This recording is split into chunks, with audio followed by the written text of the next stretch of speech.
Muy bien, buenas tardes chiquilines. Lo que vamos a pasar a hacer es explicar la ficha que les envié, el material que les envié de la unidad temática 2. Y para empezar con esta unidad, lo que vamos a empezar a hacer es definir organización y empresa. Sí es cierto que dentro de la definición, ambos conceptos tienen estos elementos en común: las personas, los recursos, las necesidades y objetivos. La diferencia radica en los objetivos. ¿Por qué?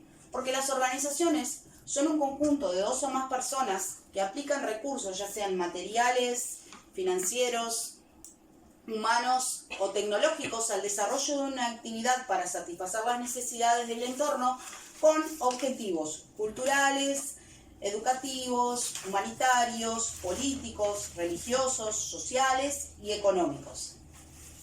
Las empresas también son un conjunto de personas que aplican recursos al desarrollo de actividades para satisfacer necesidades en el entorno, pero cuyo objetivo es obtener beneficios económicos. Entonces, la diferencia entre una empresa y una organización son los fines de lucro de las empresas. Las empresas tienen como principal fin obtener ganancias económicas. Dado el concepto de empresa, que es el nombre de la unidad, vamos a hablar que las empresas tienen objetivos. Tienen objetivos de largo plazo y de corto plazo.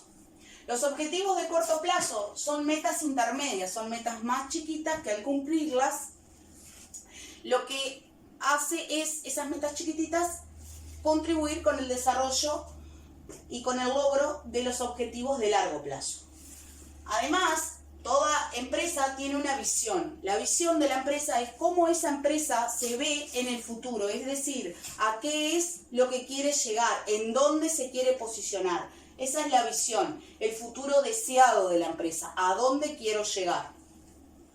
Y la misión de una empresa son todas las acciones que la empresa desarrolla y lleva adelante para alcanzar la visión, es decir, para lograr ese futuro deseado. A grosso modo sería todas las cosas que hago para lograr esos objetivos. Lo más importante de empresa es recordar estos 4 elementos, que son personas que aplican recursos para satisfacer necesidades y así lograr objetivos con fines de lucro, es decir, objetivos económicos. Recordar qué son los objetivos, que son de corto y largo plazo, qué es la visión, ese futuro que la empresa desea, y la misión son las acciones que la empresa desarrolla para lograr ese futuro deseado.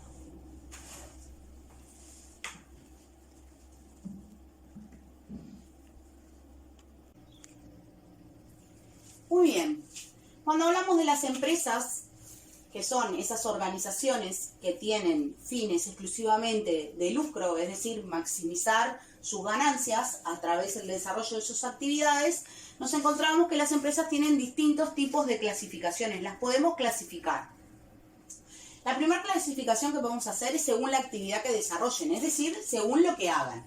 Y una primera clasificación sería sector primario, sector secundario y sector terciario. En el sector primario tendríamos aquellas empresas que utilizan los recursos naturales para desarrollar su actividad, como por ejemplo pueden ser las agrícolas.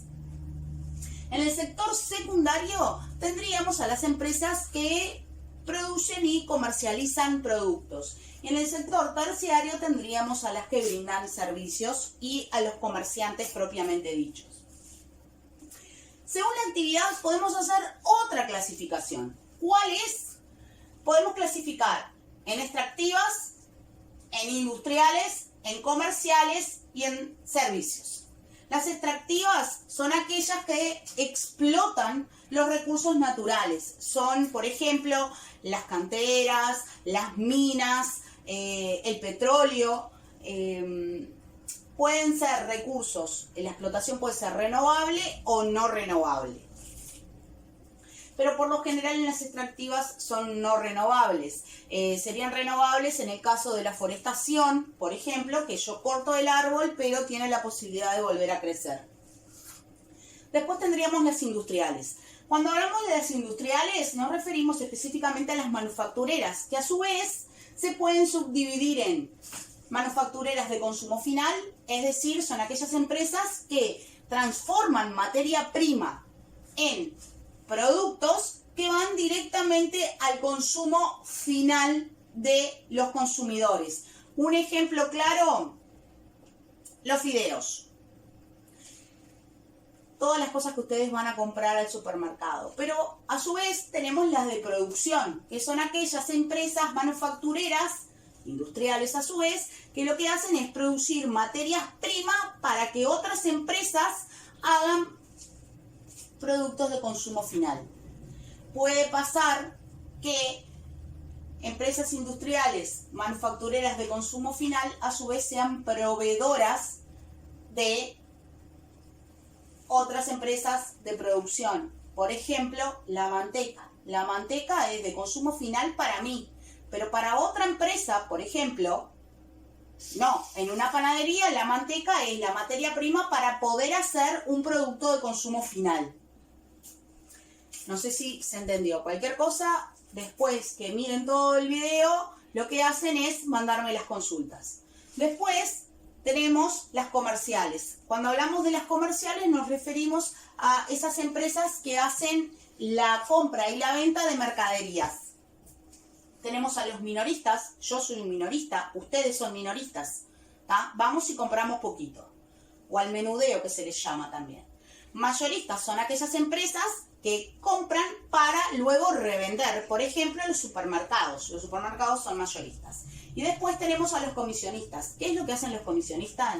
Entregan mercadería que no les pertenece y se las dejan a alguien en consignación. Y le van a pagar en base a la venta que tengan de esa mercadería. Y por último tenemos a las empresas que brindan servicios, que por ejemplo nos referimos a la energía eléctrica, UTE en Uruguay por ejemplo, el transporte, la salud, etc.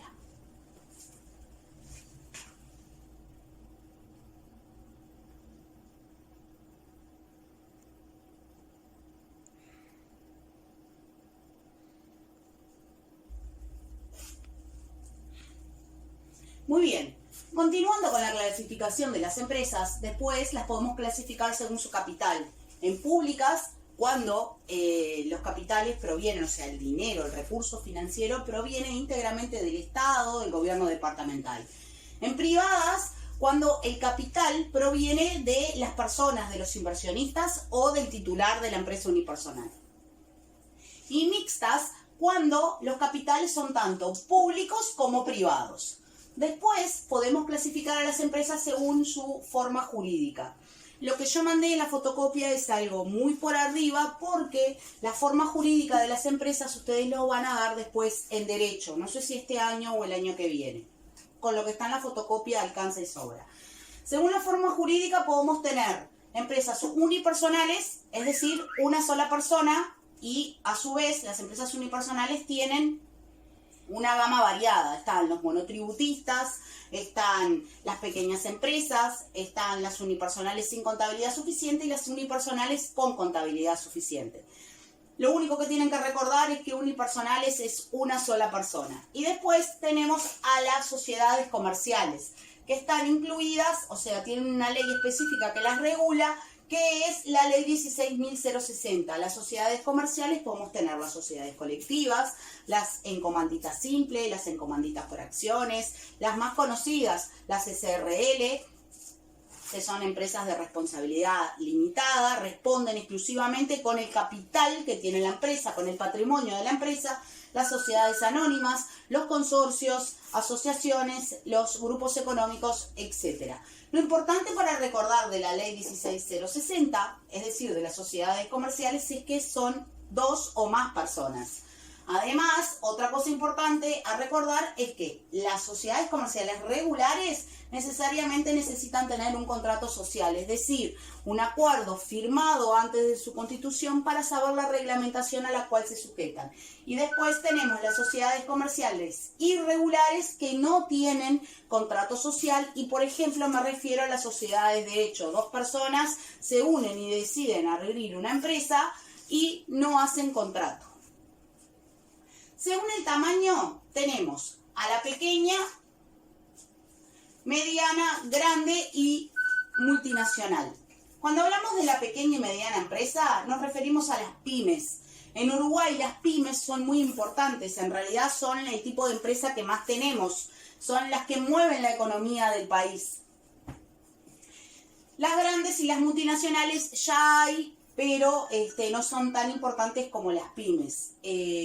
Para determinar el tamaño de una empresa se tienen en cuenta cosas como, por ejemplo, la cantidad de empleados, el patrimonio de la empresa y las ventas anuales que realizan. Y por último, la última clasificación es según el ámbito geográfico en el cual la empresa desarrolla su actividad. Podemos tener empresas nacionales, es decir, en todo el territorio, como por ejemplo Tata, que tiene una sucursal al menos en todos los departamentos. Locales, es decir, a nivel exclusivo de la localidad o de la ciudad. Regionales, es decir, hay en Uruguay, por ejemplo, en la región del Mercosur hay tal empresa. O multinacionales, están en más de un país.